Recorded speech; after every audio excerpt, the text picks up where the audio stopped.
Hello, and welcome to Fairies and Dragons, Ponies and Knights, Season 2, Episode 6, Mermaids.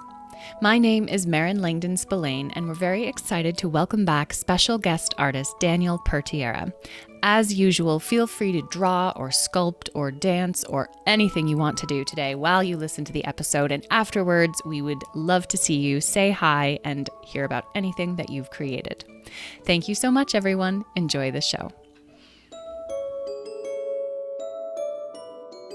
Previously on Fadpack, Beatrice, a dragon, her 5 draglings, and Tom and Talora, 2 humans from the city of Durga, set off on a quest to find Beatrice's stolen egg. After a long and perilous journey, the dragons learn that the egg might be held on an island fortress by the Guild of the Bone-Eyed Spider, a society of creatures that believe the egg may factor in either the salvation or the destruction of the world. Led by the fairy Carnelian, Beatrice, Tom, and 3 of her children attempt to approach the island fortress and are attacked by a horde of whalodons, sea dragons who are guarding the island. During the battle, Tom is knocked off of Beatrice's back and is now alone and adrift at sea.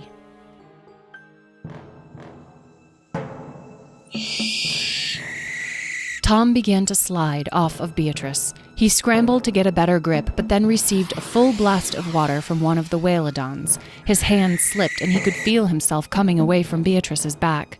For a brief moment he was in the air, but instead of falling, he realized he was dangling from the straps of his pack. He looked over his shoulder and saw that Smudge had caught him, hooking his talons around one of Tom's shoulder straps. But Beatrice was still moving wildly, and the whalodons were crowding around. Smudge wouldn't be able to hold onto Tom, and then they would all fall, and poor Furball was still in the pack. Before he could think too much about it, Tom raised his arms up into the air, allowing the straps to slip off of him, and he fell, hitting the surface of the ocean far below with a splash. Oddly, he wasn't as afraid as he expected. He felt a measure of relief to be away from the clamor of battle, and anyway, he was a good swimmer. He had spent many summers of his life swimming in Lake Hero back home in Durga, and the fall reminded him of jumping from the huge rocks along the lake and into the cool blue-green depths below. When he popped back up and cleared his vision, he looked up at the battle above him, treading water. It was hard to tell from below what was happening. It was just a blur of thrashing bodies and streams of water and fire. He needed to get out from underneath the action. He didn't like the thought of one of these whalodons falling out of the sky and joining him in the water. He swam quickly, relieved that none of the whalodons seemed to notice him as he put distance between himself and the chaos. After a few moments, he paused and looked behind him. He could see Edwin, Lyle, and Smudge flying back toward the shore. He noted with relief that his pack was dangling from one of Lyle's talons. But Beatrice stayed behind, unleashing her fury on the pack of whalodons. Even stranded as he was in the middle of the ocean with nothing to help him stay afloat, Tom couldn't help but watch Beatrice in awe. She was truly a sight to behold. Despite her vicious attacks, Tom could tell she wasn't trying to kill the other creatures. She just wanted them to leave her alone. Tom could feel his muscles begin to tire, so he floated on his back to rest, trying to gather his thoughts. He was a long way from shore, about 1.5 miles, he guessed. He would just have to swim slowly and hope that the whalodons, or any sea creature for that matter, didn't decide he looked like a tasty snack. Suddenly there was a loud whooshing sound and a flash of bright light. He popped upright to look and saw whole groups of whalodons diving back into the water, and Beatrice flying back toward shore. What had she just done? He was a little sad he'd missed it. In any case, the nearest whalodons were too far to catch up to her now, and they all seemed to be returning to the water. For a moment he felt a sense of relief. The dragons had escaped safely, but it was quickly followed by a surge of panic. He was all alone in the water with these creatures. Please don't find me, he thought. He turned onto his front and began to swim in earnest for the shore, steeling himself for a long stretch of exertion. He knew that he shouldn't push too hard or he might tire. When he popped up to check his progress, he seemed no closer to shore than he was before. Confused, Tom started swimming again, this time as hard as he could. He paused to glance toward the shore. No closer. Oh, rusty horseshoes, he thought. This would be hard. But as he squinted toward the beach, he could see Beatrice taking flight again. Relief washed over him. She was coming for him. He tried to swim closer to her, calling out as he did so. "Beatrice! I'm here! I'm here! Over here, Beatrice!" He knew, even as he yelled, that she wouldn't be able to hear him. The wind and water were too loud, and she was too far away. He watched helplessly as she searched, swooping low over the waves. But why was she so far away? She was looking for him in the wrong place. He tried calling again and waving his arms, even though he knew it was hopeless. He looked at the shore again carefully, and then a terrifying thought coursed through his body. To confirm it, he whipped around and found the island stronghold on the horizon. It was bigger now than it had been even before they were attacked by the whalodons. "Oh no, oh no, no, no, no, no," he gasped out loud. He looked back at the shore, which seemed further away now than it had even moments ago. "Thunder and lightning!" Tom yelled. He was in a riptide, a current that would sweep him all the way out to sea no matter how hard he swam against it. He watched as a few whalodons leapt out of the water between him and Beatrice, and as Beatrice turned and began to fly back to shore again, Tom felt panic seep in earnest this time. He knew he couldn't let himself panic or he would drown.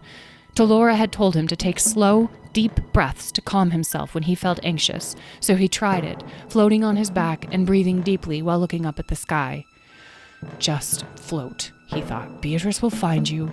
She'll find you." But as he thought this, he started to consider all of the things that lived in the ocean and were swimming beneath him, all of the possibilities in the fathomless depths. The whalodons, of course, an image of their curved, sharp teeth flashed through his mind, or whales that could swallow him whole, sharks, or jellyfish, or angry dolphins, or... Suddenly, he felt something swipe across his back. "Ah!" Tom screamed and began thrashing. He twisted and turned in the water, gasping, but couldn't see anything. Had he imagined it? As he treaded water frantically, he felt a tap on his shoulder. He turned around and found himself face to face with a... "Ah!" Tom yelled again, more from surprise than fright. Then, as his awareness adjusted, he fell dumbstruck. Tom had seen pictures and books and had heard stories, but nothing had prepared him for actually meeting one in the flesh. "Oh, my sun and stars! Are you a mermaid?"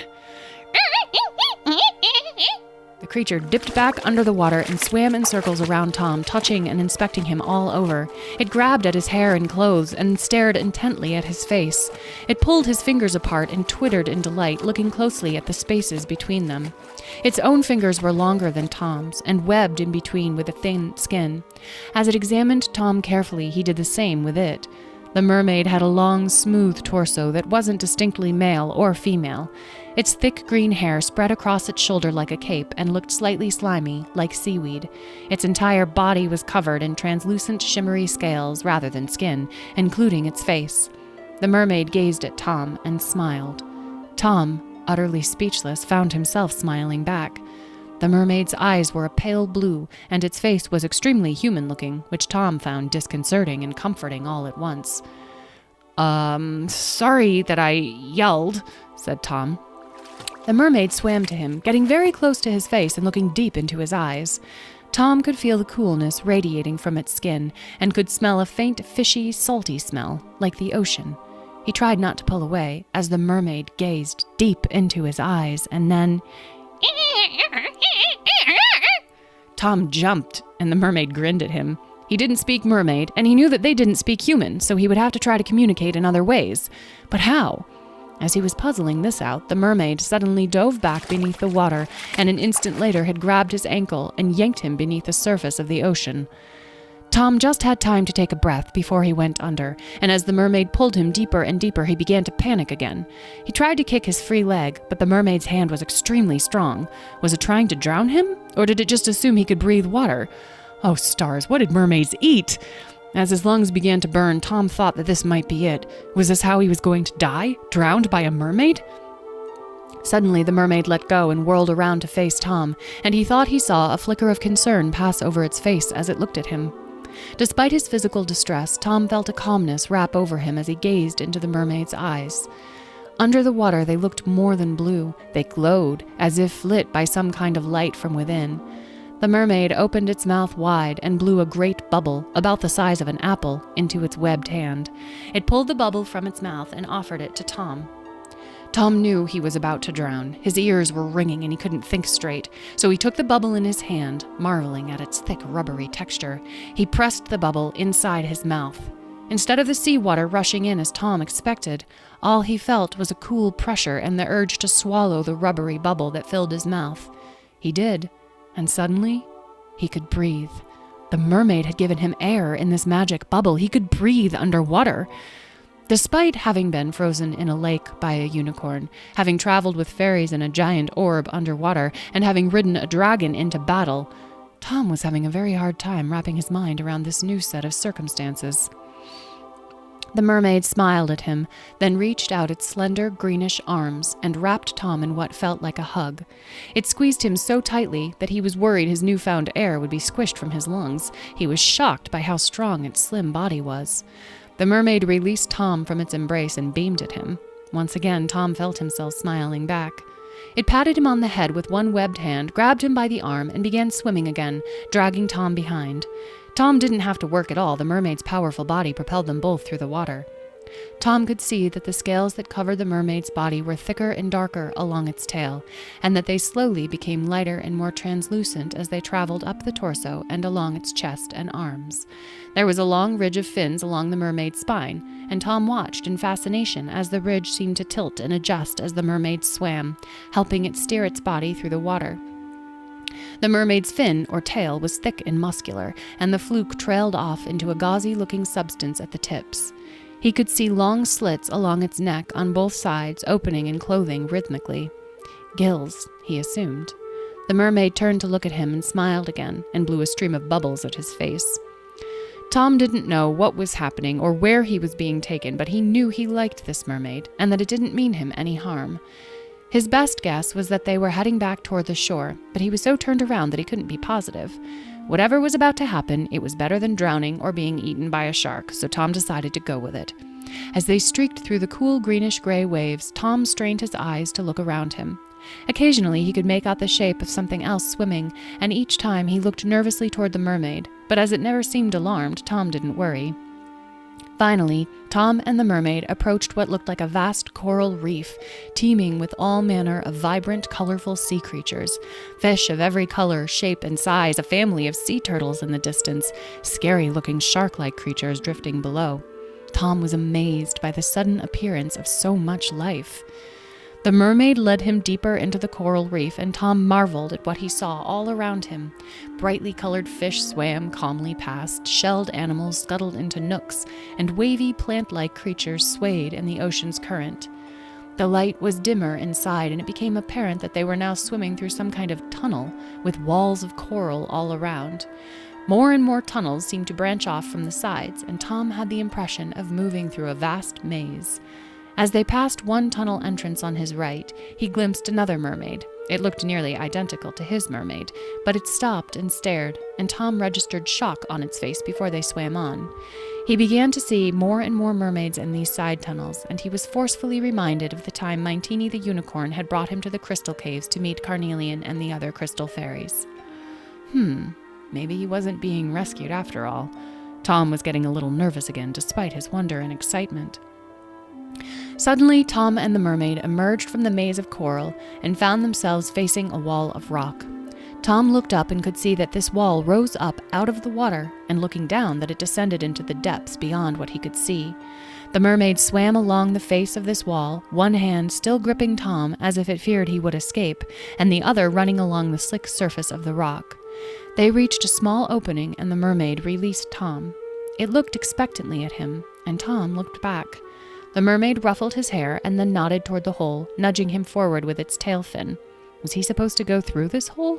He didn't feel like he had much choice except to obey, so nervously Tom angled his body inside and was relieved to see that the hole opened up immediately into a wide tunnel. The mermaid tickled his ankles so he could tell it was right behind him. As they swam, Tom became aware of dim light ahead that was growing brighter, and when they finally reached the end of the tunnel, he burst forth into a brilliantly lit open space underwater, surrounded by a rock wall that extended all around in a gigantic circle.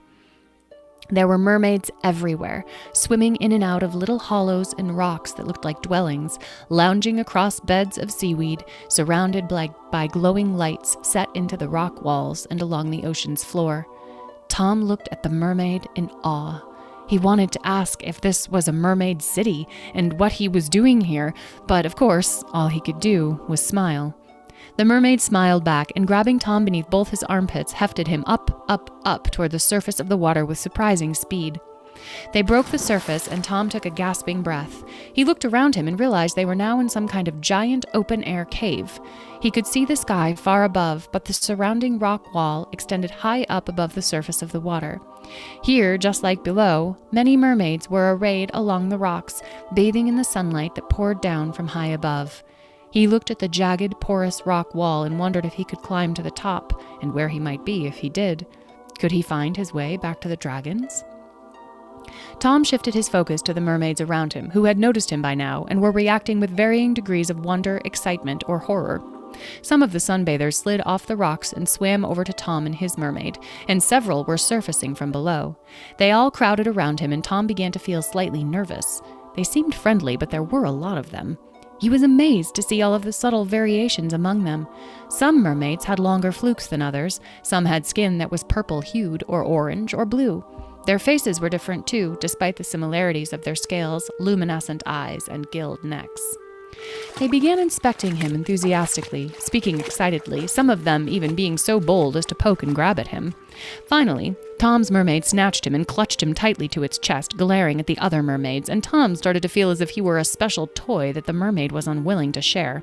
It pulled him bodily through the water and lifted him onto a rock, what strength these creatures had, before pulling itself up and out of the water to perch next to him. It smiled happily at him, and then looked out at the other mermaids before speaking. To Tom, it sounded as though it was calling for someone, and sure enough, a mermaid across the cove dipped below the water and resurfaced moments later by Tom and his mermaid. It pulled itself out of the water with its slender arms and perched on the other side of Tom, and then the two mermaids began a rapid dialogue in mermaid language, which sounded to Tom an awful lot like humans making dolphin sounds. He observed the new mermaid. It was the same size as his mermaid, but different in coloring. Its hair was almost black in the sunlight, and its scales were tinted a glistening purple. Its face was narrower, and its eyes were larger, but the same glowing shade of blue. Finally, the mermaids concluded their dialogue, and the new mermaid turned to Tom. "Hello, person! Hello, my name is Kalima. I am he. I know humans cannot see the he and she of mermaids, so I tell you of my him. Welcome to Marestorm, city of the mermaids." Tom gaped. The mermaid's speech was halting and strange, but he could understand him perfectly. Hi, hello, I'm Tom. My name is Tom. Wow, I didn't know mermaids could speak human. "Oh yes, not many mermaids speak human. I am liking of the speakings and liking of the humans. I am working to learn many speakings of creatures. This is Malvina. She is wanting me to speaks to you." "Oh, great. Thank you." Tom glanced at his mermaid, Malvina, who was watching Kalima patiently. Many of the watching mermaids lingered, seemingly fascinated by Tom, while others returned to their sunbathing. "Malvina, thank you for saving me. Thank you for, bringing me here." Kalima turned to Malvina and translated. Malvina beamed and patted Tom's head, then turned and seemed to ask Kalima a question. Kalima responded by dramatically pronouncing Tom's name, which Malvina tried to replicate. "Tom," said Kalima. "Tomb," said Malvina. Kalima shook his head. "Tom. Tom," said Malvina hopefully, and Kalima nodded and smiled. "Tom," said Malvina with more confidence, then said something to Kalima, who turned to Tom. "Malvina asks you to speak her name in mermaid speaks, like this. Tom nodded and attempted to recreate the sound. Malvina looked horrified. The other nearby mermaids erupted in laughter. "Oh, no, not right, not the right way. Like this," Kalima demonstrated again. Tom tried again, and this time Malvina's face lit up and she gave him an enthusiastic pat on the head. "Very good speaks, Tom. Malvina loves to save the dead things. No, saving things from the dead. Saving things before being dead. She is I don't know human word. She is wanting to help things to live more life. Oh, like rescuing. I'm like that too, exclaimed Tom. I like rescuing things or helping things live more life. Malvina has given rescuing to many pets, but never before a human. Mostly seal pets, shark pets, whale pets, otter pets are special favorite, but Malvina is most wanting a human pet. She is happy to have new pet Tom and save him from being dead human Tom. Pet? Oh yes, you are her pet. You are so happy now. Okay, said Tom, as Malvina pulled Tom onto her lap and squeezed him breathless. Listen, I was wondering if you could help me. My friends are nearby. They're dragons, and a fairy. They're on land, and I have to get to them as soon as possible. They'll be worried about me. We were trying to get to the island out there, but we were attacked by some sea dragons, whalodons, and that's how I ended up in the ocean. And then Malvina, Tom paused to carefully pronounce Malvina's name in Mermaid. She found me and brought me here, which is amazing. I mean, I've never met mermaids before, and you all are awesome. Just so great. This is great. But I have to get back to my friends. Can you help me? Kalima stared, unblinking at Tom for a moment. No.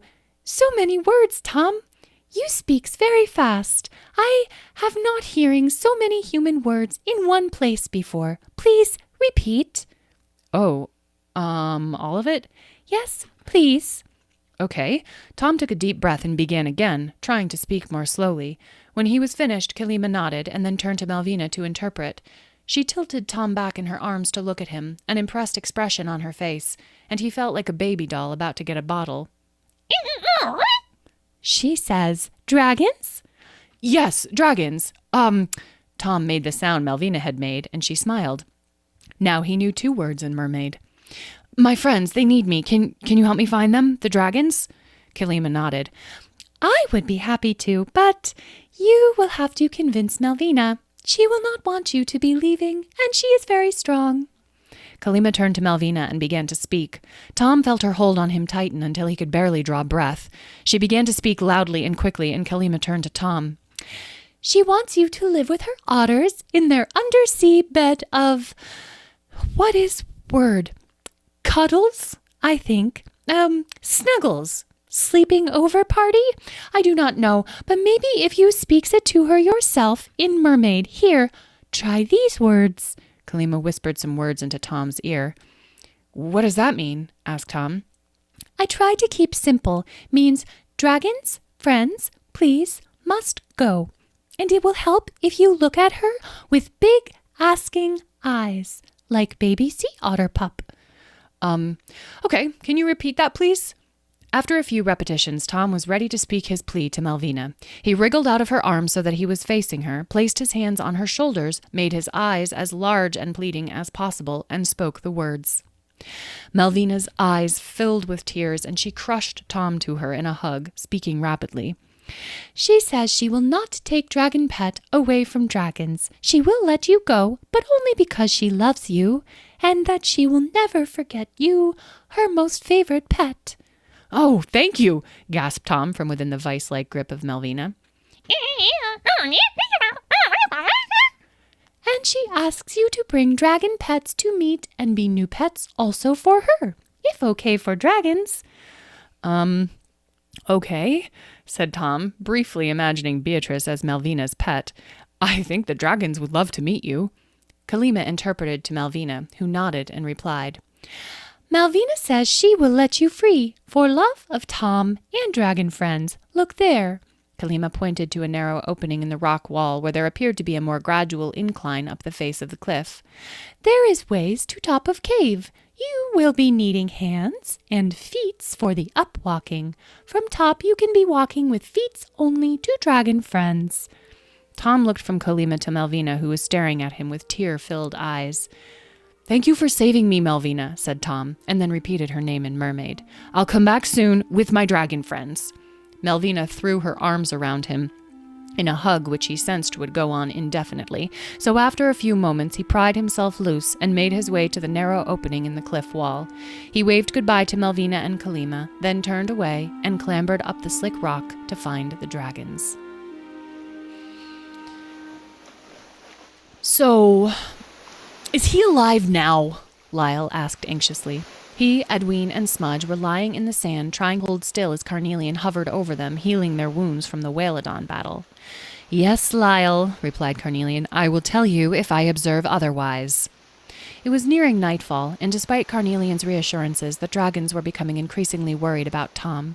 While Beatrice was out once again in the waning, dusky blue light looking for Tom, Carnelian stayed behind with the draglings. Carnelian, it's like you're babysitting us, said Edwin thoughtfully. Oh, in the name of all the world's muscovite, what does that mean? Asked Carnelian in horror, staring at Smudge, who had rolled onto his back and was beaming at them, drooling copiously. Oh, it's when one human watches the human kids of someone else, because human kids can apparently just die super easy. They're really fragile. Usually, they do this babysitting thing for money, but sometimes just because they love them. Delora told us. She said she felt like a babysitter sometimes. Isn't that so funny? Anyway, you love us, right, Carnelian? My dear Edwin, fairies are not slaves to your complex and cumbersome emotional torrents. We are, thankfully, free from these storms that gust like ephemeral demons through your brains and hearts. Oh, okay. But it's possible you just love us in your own way, you know? Or that you've never loved before us, so you don't recognize it when you feel it. Oh, Lyle! We could be Carnelian's first loves. That is so, so beautiful. Is he alive now? Lyle asked. Yes, Lyle, Tom is alive. Thank you for asking me again. I appreciate it so much. Because, what are we without love? Like, for example, before I met and fell in love with Moonbeam, the leader of the rainbow herd of ponies, you know? Yes, I am familiar. Right, well, before I fell in love, I'm not sure I really saw life clearly, you know? Of course I love my family and our mountain, and now I love you and Tom and Delora and Furball and also Amethyst and Citrine and Mintini and Bob and Starfire and Dreamwave and... What is it, Smudgy? Lyle interrupted. What do you see? Smudge had leapt up from the sand and was galloping down the beach. Oh, great. Now we're going to have to get Smudge back, which is basically impossible because Smudge does what Smudge wants, you know? Lyle rolled his eyes. Well, as our babysitter, Carnelian, this is really your responsibility, Edwin pointed out. Now is he alive? Asked Lyle. Lyle, he is still alive. I will tell you if he dies, I promise. If you ask me again, I will turn you into sand. Aw, geez, sand? Couldn't you turn me into something that moves around at least? Like a crab, maybe? Well, I guess sand does move around if you think about it, like in the wind and with the tide and stuff, and it's actually made up of lots of little pieces, so I don't know, that could be kind of cool, I guess. Do you mean like a bunch of sand, or just like one little rock piece of sand? Keep talking and you'll find out, said Carnelian, just as Beatrice swooped low and landed near them, returning from her search. She looked exhausted. There's still no sign of him. I've looked everywhere, along the shore, out to sea for miles. Where could he be? Are you sure he's still with us, Carnelian? Carnelian looked frostily at Beatrice. Don't turn her into sand, Carnelian! She didn't know! Lyle exclaimed, leaping in front of his mother. Yes, our beloved Tom is very much alive. I promise you. I will let you know if anything changes with his life status, all right?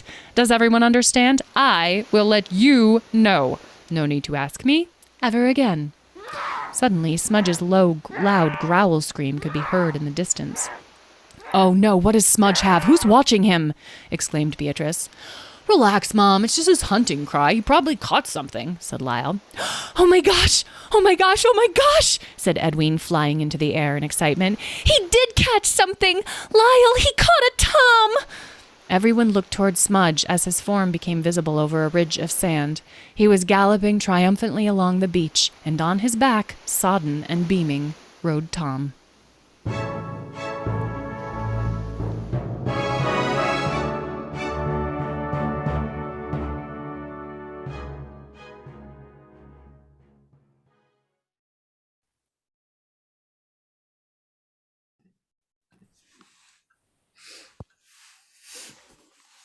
Hello, everybody.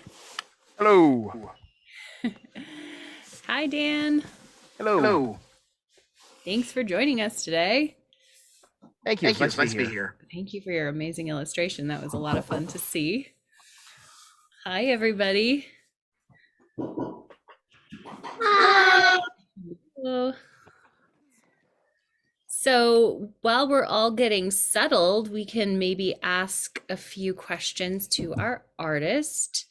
Um, and then if anyone else has questions that they would like to ask Dan, that would be great too, or share your artwork with him, whatever you feel like doing.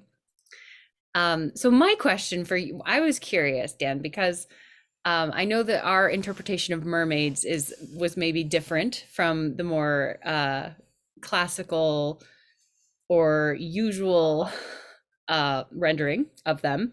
And I was curious, first of all, if you have illustrated mermaids before, and if so, how this process was different, this creating of a mermaid was different. I can't really say that I've ever done it before, not that I remember. If I Mhm. have, it's been a very long time. So I've seen a lot of interpretations of them over the years, ranging from being just people up top and fish on the bottom, or drawing the line further up or down, or more of a more of a whole mix of the two where the fish parts are all over and some human parts are all over. So I knew that going into the podcast, considering how much thought you had put into the fairies last season, that there'd probably be a lot of other Fad Pack exclusive details. So I kind of reserved judgment on what I was going to be drawing until it actually happened. Uh, Thank you. We appreciate that. yeah, last season I had drawn the fairies. Earlier this season I drew the dragons. I thought, the mermaids seem like something I have not done before, and I had originally considered doing episode 4, the sky battle, but I thought give someone else a chance to the dragons. I wanted to try doing something different this time. Yeah. So I held off on doing sketches until I got your email saying, so here's what the mermaids are gonna be like. And good thing I did because I didn't know what to expect, and thankfully I didn't waste any effort. Yes, yes. Well, we appreciate that you know us so well at this point.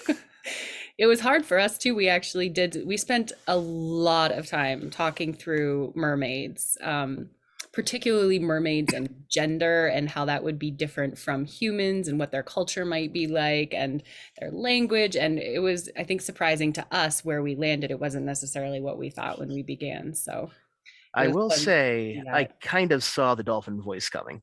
Really? That's funny. How is That this was, going to be vocalized? I imagine chittering. yeah, Dominic insisted. It wasn't my favorite, but I would love to hear some feedback from other watchers, but personally, I thought that the dolphin language speak was so beautifully executed by Marin, and it made me happy every time I heard the dolphin speak. I had every faith after hearing the singing for episode 2. right. Many talents, many talents. Did you have any questions for Dan? You want to ask about the furball Oh well, illustration? yeah. Dan, you weren't here last week when we showed off the Furball and Beatrice illustration, and that was so fun and so exciting. And thank you so much for that. And I wondered if you had anything that you wanted to say about doing that piece. Well, it's kind of amusing the way that jokes go, isn't it? So we're gonna You know, grab it really quick, just in case anybody has forgotten what Beatrice and Furball look like. Which, by the way, the furball really does look like our cat Jack, and so we were all very, very excited. I had a lot of good reference for it. And as for the walking on the shoulder part, I have my own cat named Countessa, or Tessa for short, and I didn't know how to draw a cat-sized creature snuggling up with a creature twice the size of an elephant. So I realized my cat likes dancing on my shoulders a lot, so that became the basis of how that pose worked out. Yep. Okay, I've got one more question, and this I will put out to the group as well. But first, for you, Daniel, are there any other creatures? Are there any creatures that you would like to illustrate that maybe we should try and sneak into Fad Pack? And if anyone else has some ideas of creatures they would like to see, that'd be fun to hear too. I'm not sure how feasible it would be, but I would love to see some feathered dinosaurs eventually. Ooh. Feathered dinosaurs. It's a personal thing of mine. Love that. The dog agrees. What about you, Ryan? Well, I just came up with this animal with one of my friends, and it's half duck, half bunny, half dinosaur. Huh. Okay. Duck bunny. That sounds like a feathered dinosaur to me. I feel like maybe we could add a little bunny to that. Graceland. I'd like to see like wow, Oliver, I love that drawing. I'd like to see like I'd like to see a giant fuchsia warthog. That's specific. Yeah. Please try to put in a giant fuchsia warthog. Okay. I also have a drawing that I'd like to share. Great. Go ahead. Even though this is a really tiny drawing and I cut it out, it took me the entire episode to finish this. I can relate. Oh wow, Wow. that does look detailed. I can see the effort. Yeah, I've got it. I've got it all cut up here. I've got it cut up in a little piece. Not finished. It's like a it's like a pendant or medallion. Yes. You gonna wear it? Probably not, but I think it's beautiful. It is. Good job. Thank you. Okay. Did anyone else want to share some artwork or ask any questions? I used Oliver? it with like my special gel pens. Oh, cool. I'm not finished with this drawing. Oh, I put a little angel on the top. I have no idea why I did that. I just thought it was kind of funny. I can't see the whole thing all. Ooh, looks like a forest. It's a bunch of mountains and stuff. Another really tall tree. I'm not done. You see, I've put some color in. Yeah, wow, that's great, Oliver. I like how you've got trees at different levels. So there's some down on the ground, there's some higher up on the mountain. That's really cool. Yeah, there's Nice lots of- perspective. Yeah, and I did like some trees like off of the edge of the bottom of the paper, so it looked like it was higher up. Yeah, maybe I'll show. Oh, I'll probably show it to you again next time. That sounds good. Next time we do Fab Pack, or I might be done when some other people have time to do it. Okay. Lucy, did you have your hand up? Yeah, did you want to share? I made the island where the stronghold is. Oh, that's a Ah. fun The idea. Laura, Laura. a mermaid, Oh my. Wow. and also a Lego of Beatrice. Oh my goodness, Lucy, you've been very busy. I feel like a slacker now. Everything. I really like that you represented the island. I don't think anyone has done that yet. We will get there, in a couple episodes, so it'll be really fun to see what it. Yes, Graceland? I'm sorry, that big loud noise that you heard just a minute ago. I realized that I had to sneeze, and I didn't want to ruin this by sneezing. So I covered my mouth, but then that ended up resulting in that huge sound. So Yes. Sometimes it gets louder when you cover it up, for sure. yeah. Yes. So it's happened to me. Ryan, is that a hand raised I see there? My trumpet. Yeah, it is. So I'm not done with this. I think I'm probably gonna put something on the back, but I'm cutting out with an X-Acto. Oh, wow. That's so Look at neat. this, Rye. That's I love beautiful. it. That's like a whole different, I don't know, part of your brain to kind of take away, almost like sculpture in a way, like you're taking away from instead of adding to. That's really neat. That could be like a stencil too. You could lay it down and paint over it or something.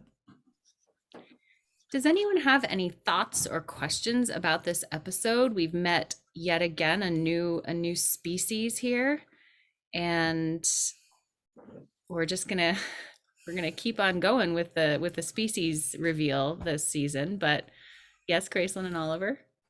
Well, I have my hand up first. Well, Okay, Oliver, just because you have your hand up I first, doesn't mean you just, get can to I go please first. say this? Well, you both can speak. the Whalodons are like, they're like a cross between sharks, lanternfish, and dragons. And whales, because whales are big. Mm-hmm. Okay, Graceland. I just wanted to say to Dan, I loved how in the mermaid picture, like we saw Malvina. Was that Tom's mermaid's name, Malvina? Yep. Yeah. How we saw Malvina like holding Tom and like being like to all the other mermaids, like, don't touch my toy. And Mine. yeah, mine. Because He's all mine. because I was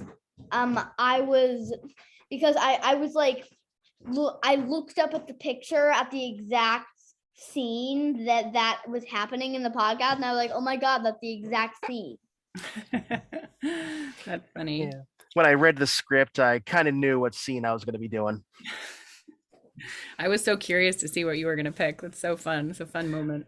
My original idea was to do the scene where the two of them first meet, and then I saw the vista where all the mermaids are gathered around reacting in all their different ways. And I was like, no, never mind.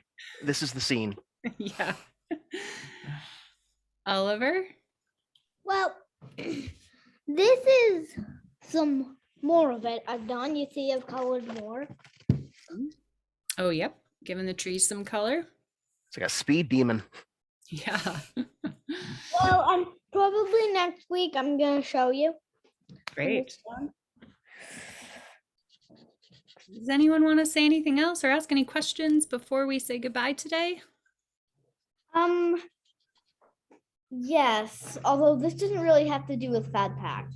Well, let's keep it to Fad Pack comments for now. Yeah. Okay. So never mind. I don't have anything else to say, except that I really hope that you can find a way to put in the giant fuchsia warthogs. Okay, giant fuchsia warthogs, feathered dinosaurs, maybe dinosaur duck bunny. Okay, great. We're filing this away, filing it all away. So next week we actually are going to do episode 8 in 1 week, 1 week from today. Episode 7 1 week from today, instead of waiting 2 weeks like we normally do, because we are trying to avoid Mother's Day and Father's Day. So we will see you all again in 1 week with a brand new adventure and a new creature. Oh yes, Lily and Willow, hi.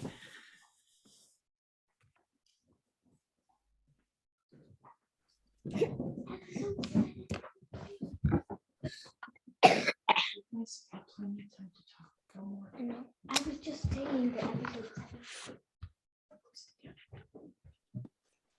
I made this. I'm not finished. Ooh, is it Impressive. a Whalodon? Wow, that's so good. It looks just like it. That's really neat. Got it in one. And I did this while we were listening. Oh, it's a mermaid. Oh, I love that rainbow tail. And I traced the mermaid we painted. Oh, that's helpful. Sometimes tracing things can be so useful. Those are beautiful. And I also have one I traced. Oh yeah, that's I made the tail a rainbow color. Rainbow. that's really pretty. I love They come those. in all colors. Yeah. Yep. Anyone else before we say goodbye? Well, one thing I will add is that I ran out of time. I didn't get the colors done this week, but sometime in the near future, you will all be seeing the final picture with the colors included. It is on the horizon. Great. Oh, great. We look forward to it. Yeah, that'll be fun. And I see a kitty in the background there. Yep. That's my cat, Jenny. Aha. It's Jenny. Jealous that Furball got an appearance, but she didn't. Yes, she just wants to make sure you see her for future reference. Willow, did you have something else to say? That's what I made this. Oh, that's really pretty. That looks underwater to me. Like she looks like she's swimming. What this pink color in the water? The light blue, this light blue, is the Oh, okay, yeah, that's beautiful.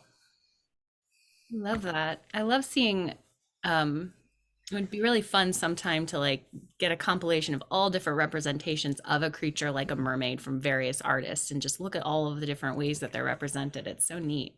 It's fun to see the ones that you illustrated. A preview of the next generation. That's right. Yep. My time is coming. It will end soon. You are the future, children. The next generation of Fad Pack illustrators. Well, I'll be out thank of a job you. soon. Thank you so much, everyone. We will see you all next Sunday for episode 7 called The Warrior Tribe. Take care. We'll see you soon. Bye. Thanks, Jen. Farewell. Good You're to welcome. see you. Farewell.